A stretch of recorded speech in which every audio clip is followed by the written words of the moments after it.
Je vais changer un petit peu d'échelle par rapport à Michel, qui est parti sur le grand territoire, et revenir peut-être à une échelle un peu plus urbaine.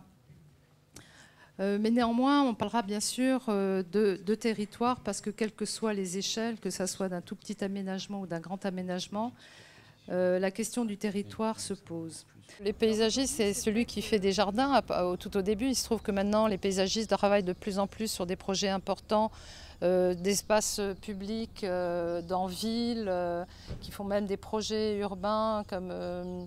Et dans ces projets-là, la nature, effectivement, a toute sa place, notamment en métropole, où les villes sont extrêmement assez grandes, où la nature est plutôt loin, elle n'est pas aux portes de la ville comme ici, en Guadeloupe ou en Martinique. Et donc, la place de la nature dans ces projets a une place très importante. Effectivement, les questions de biodiversité, de protection de l'environnement prennent de plus de place dans la conscience des gens et sont pris en compte dans le développement des projets.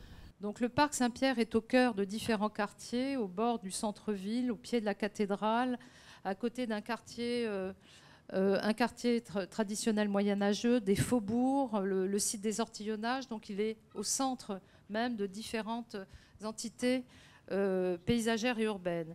Faire de ce parc un mini Central Park qui vienne au cœur de la ville inscrire et donner à voir les horizons de la ville et ses principaux monuments, comme ici la cathédrale. Sur l'autre photo, on voyait la tour Perret.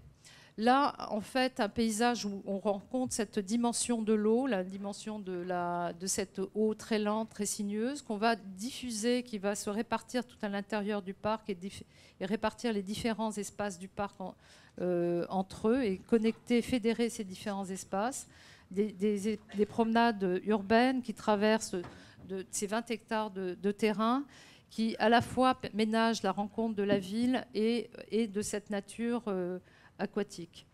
Enfin, ici, un travail sur la nature qui est plutôt un travail de renaturation de cette presqu'île, qui était une presqu'île qui accueillait qui était une île à charbon, qui accueillait tous les marchandises, des tas de charbon. Donc c'est un lieu extrêmement pollué qu'on va renaturer. Donc c'est une zone qui fait à peu près presque 10 hectares.